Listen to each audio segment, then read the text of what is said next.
I have somewhat of a tough job here. My job is to present the children's budget in terms of how it actually plays out in the federal budget, in particular investments in children. And I say that's dangerous for several reasons. One, you know, the definition of a budget analyst is an accountant without a sense of humor. So that's one danger. The other is that the budget is actually a fairly rigorous method of analysis because it requires thinking in terms of balance sheets. And I say that's dangerous because politically we always like to think about what more we want to do. But in a balance sheet operation, anything you do on one side of the balance sheet has to have an implication somewhere else. So if you're going to raise taxes, are you going to spend more? You've got to raise taxes. You're going to cut taxes. You've got to spend less. There's always a balance sheet side to everything. So when we talk about spending more on children or investing more in children, we've got to sort of ask where it comes from. And of course, the very definition of investment implies that we're foregoing some amount of consumption. That's the basic definition of investment. It's foregone consumption to increase productivity. So trying to think about how these numbers balance out, both historically and in the future, is a crucial part of the issue of how to invest in children. I should mention that a lot of what I'm going to present, or most of what I'm going to present, was actually developed by my co-authors, Adam Carasso and Jillian Reynolds, who are sitting over here. And were it not for Mike and Frank's also coming to the podium, they were thinking of standing out in the hall and waiting until Tiger Woods apparently appeared, who's outside. But they finally decided Mike and Frank would be more interesting to listen to. The history of the budget and its investment in children. I'm reminded a little bit of a story, if you don't mind me beginning this, and this is about a monk who joined a Trappist monastery. And this was a very strict Trappist monastery, and you generally weren't allowed to speak, except once every 20 years you were allowed to come before the prefect. So after 20 years, this particular monk appears before the prefect, and he says, "Hall's cold," walks away. Another 20 years pass, and he goes again before the prefect, and he says, "Food bad." Prefect sort of frowns a little bit, but again he walks away. And finally, 20 years later, he comes in and he says, "I quit." And the prefect said, "That's good. You've done nothing but complain since you came here."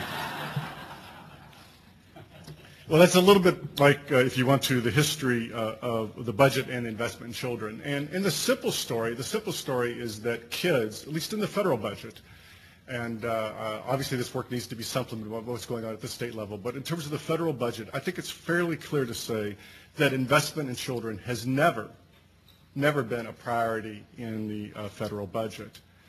We'll go through the numbers a little bit. You'll find that to some extent kids increase slightly some portion of their very small part of the budget in some recent years. But in general now, in recent years, we've mainly been allocating money towards our own increased consumption.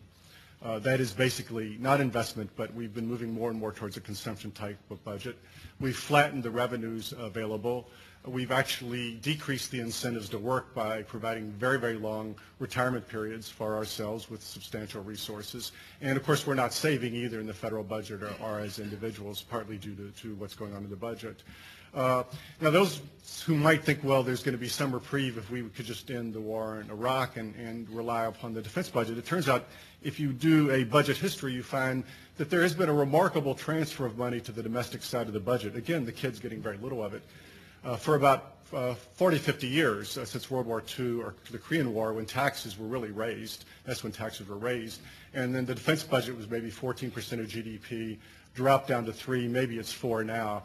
The point I want to make is you can't really rely upon this defense budget decline to be a great source of funds in terms of future spending on children, in part because although economists are very bad at making predictions, I can predict that unlike the 10 percentage point drop from 14% to 4, we're not going to have another 10 percentage point drop from 4 to -6 in terms of where the defense budget will go.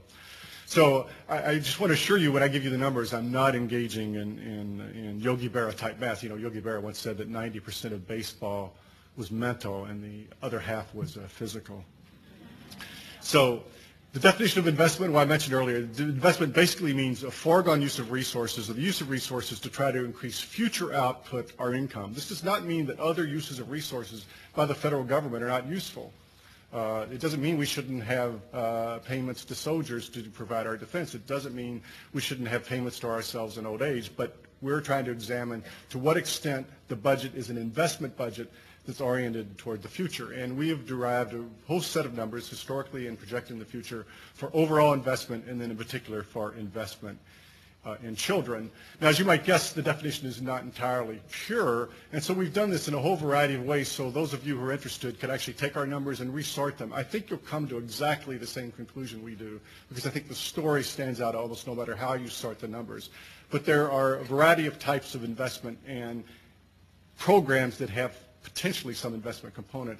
The traditional definition of investment in human and physical capital includes education, it includes research, and it includes physical capital investment. And you see a category D here as well.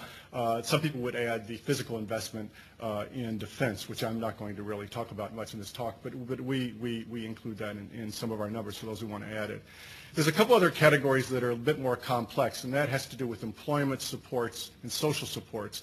Employment supports, we mainly include work supports like the Earned Income Tax Credit and child care. Now, the reason I say one wants to be really careful here is to no small extent, even these work supports are meant mainly to maintain an adequate level of consumption for people. They're really not investment. But one could argue, and I would actually think that has some validity, that there's some investment component in these particular programs because they're intended to try to increase work output.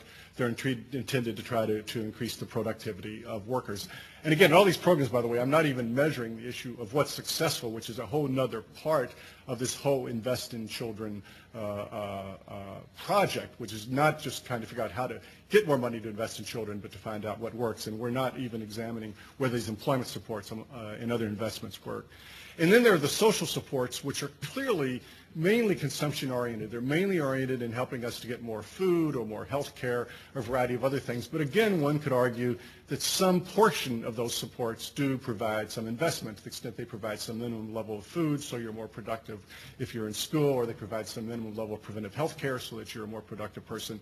You could argue they have some investment component. You would have a hard time arguing that most of the money spent there is investment. So again, you could take these numbers and add them any way you want. I just want to be clear about what we have in our various categories of investment.